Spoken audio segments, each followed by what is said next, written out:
Que ele cresça, que diminua,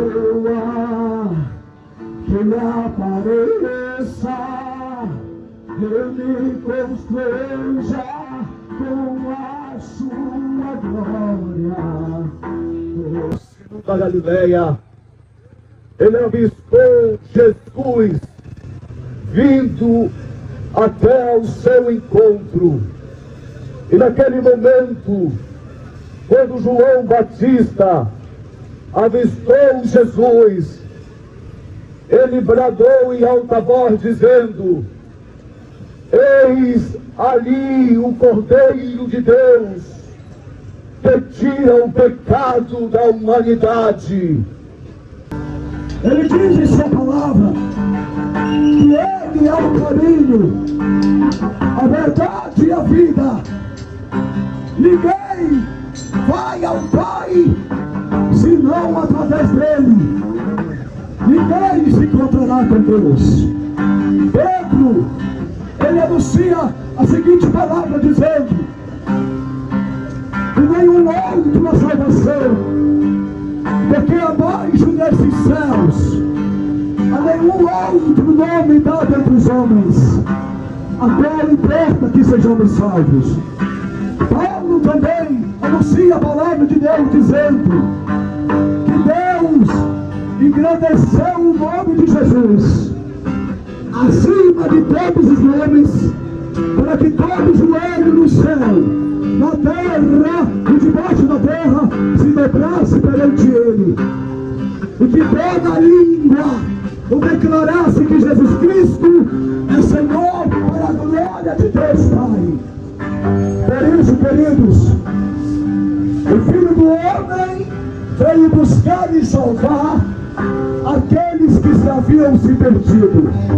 Ele não é homem para que minta, e nem filho do homem para que se arrependa. A nossa mensagem a todos é uma mensagem de salvação, é uma mensagem sobre um homem chamado Jesus Cristo de Nazaré.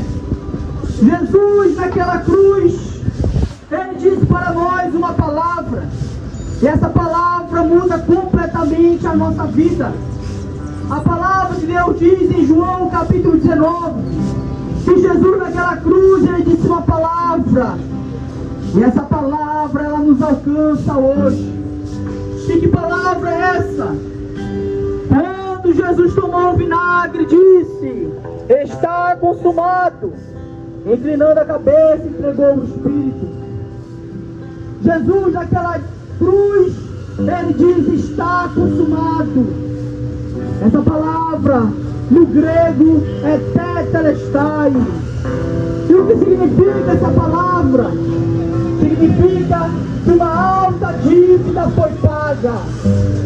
Por mim, por você, numa cruz, uma alta dívida, ela foi paga.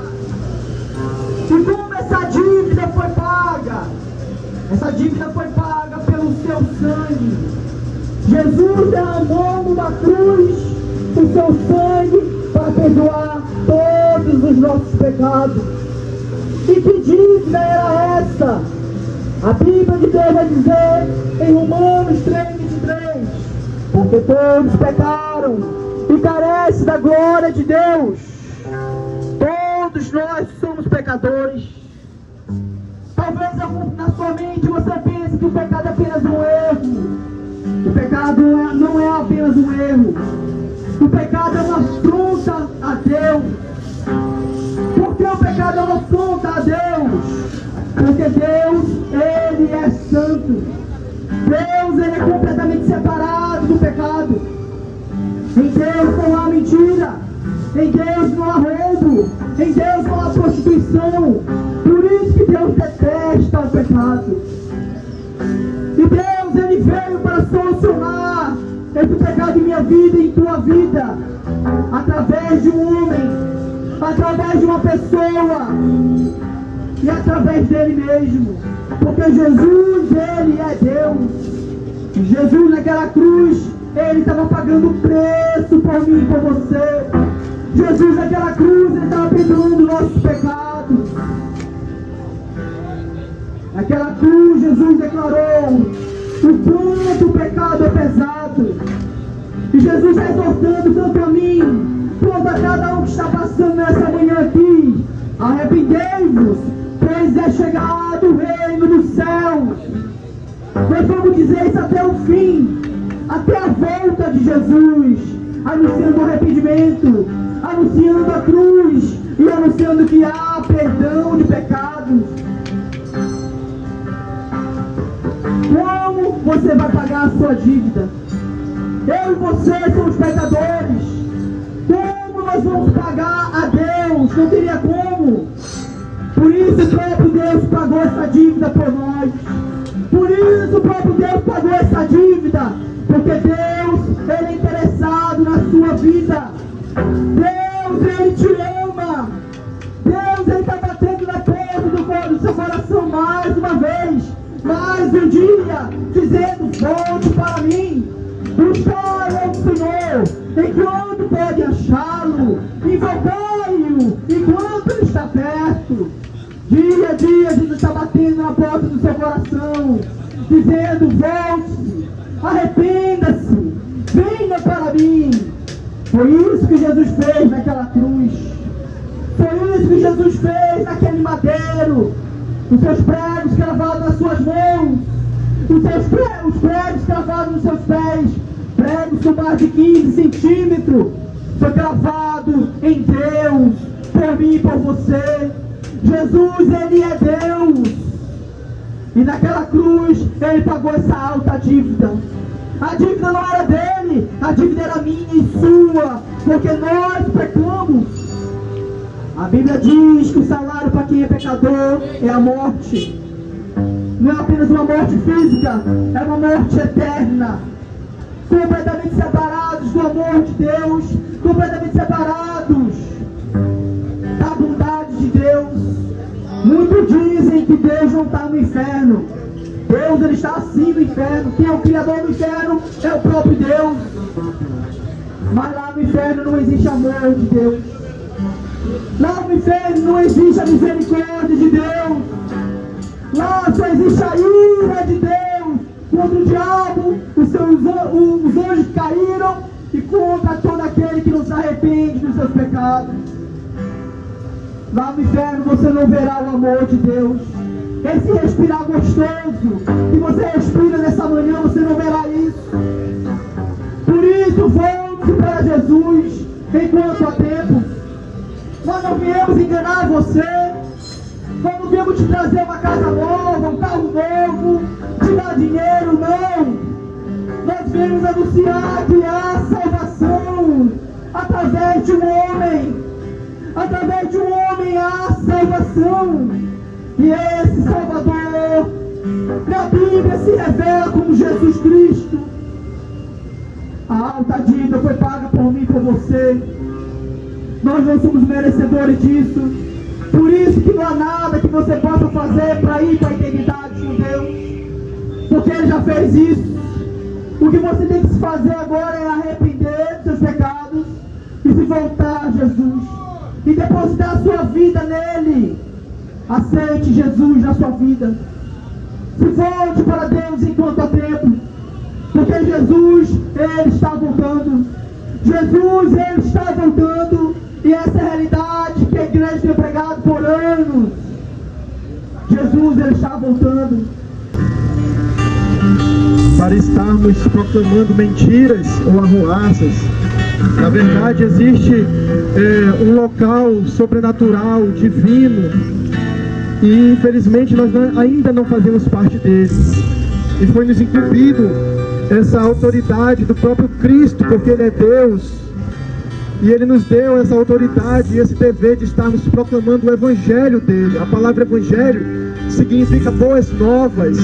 É uma palavra muito usada no contexto da época em que Jesus viveu, porque era a palavra que era trago para cada um. Eram notícias que eram levadas para o Império Romano. E Jesus pegou essa palavra e emprestou, colocando como boas novas de salvação.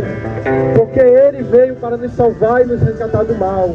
Entretanto, o seu sacrifício só está disponível para aqueles que creem nele, assim como está em João, capítulo 6, versículo 28, que para que nós possamos fazer as boas obras e termos salvação, precisamos crer no Deus Pai e no Filho ao qual Ele enviou. Então nós estamos aqui proclamando algo verdadeiro, verídico, que não tem falsidade, que é um ótimo e um bom testemunho.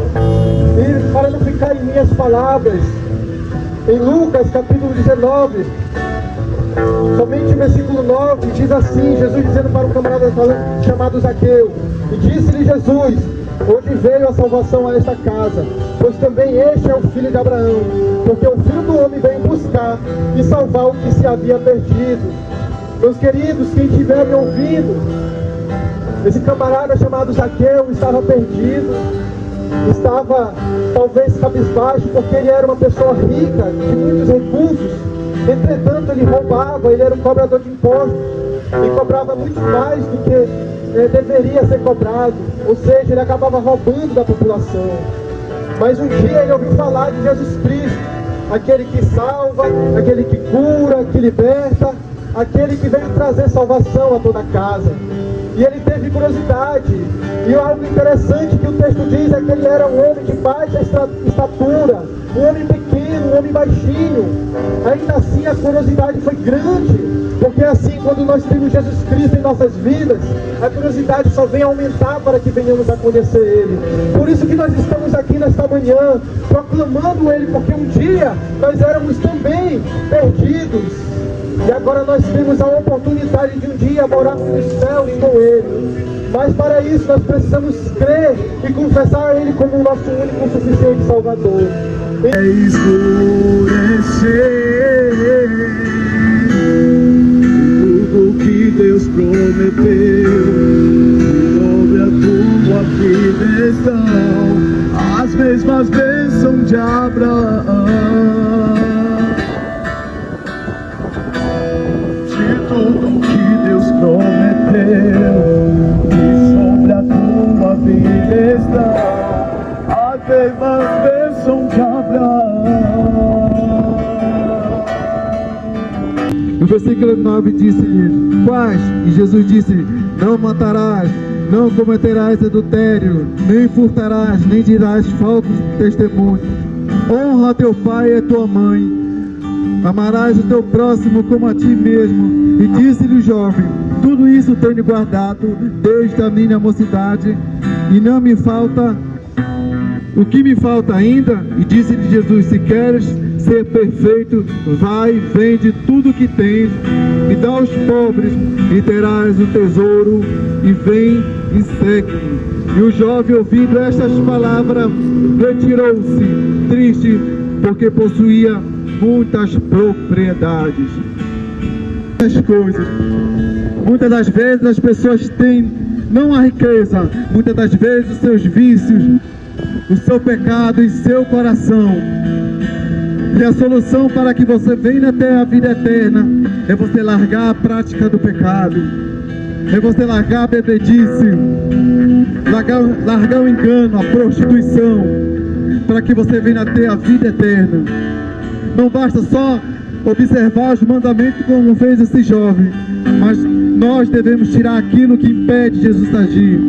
E muitas das vezes nós colocamos o nosso eu, o nosso pecado. Esse mesmo Jesus que um dia veio, se entregou para nós, Ele é quem nos traz a luz. E essa luz é o seu Evangelho. O seu Evangelho é as boas novas de salvação. As boas novas de salvação é a sua entrega na cruz. E para que nós sejamos salvos, nós devemos crer no seu sacrifício santo, imaculado, ao qual Ele se entregou, e todo o seu líquido, o seu sangue, foi derramado naquela cruz. E como meu amado irmão já disse, Ele disse naquela cruz: está consumado, ou seja, o sacrifício estava pronto, e foi entregue como alto sublime para os céus, e Deus aceitou. Interessante que esse mesmo Jesus, Ele emana tanta vida, que vai dizer no capítulo 27 de Mateus, que quando Ele deu seu último suspiro, túmulos se abriram, e almas vieram a viver novamente. Dessa mesma forma, de forma figurada, eu posso dizer que o seu espírito, sua alma e seu corpo pode vir a revivificar de novamente. Nós podemos ser avivados pelo esse mesmo Jesus Cristo, que deixou o Espírito Santo para nos auxiliar nesse mundo vil. É verdade, nosso irmão já disse aqui, que devido a estarmos muito ocupados em nossos trabalhos, em nossos afazeres, querendo a cada dia mais, busca de dinheiro, mais dinheiro, isso vai tomando nosso lugar, o lugar de Jesus Cristo em nossas vidas. Mas para aquele que crê e for salvo, for batizado, esse terá o próprio Espírito de Deus habitando em nossas vidas, porque Paulo vai dizer em 1 Coríntios 3,19 que nós somos templo e morada do Espírito Santo. Mas isso somente para aqueles que creem e seguem a Cristo Jesus como o único suficiente Salvador. Colossenses 3,5 vai dizer que nós devemos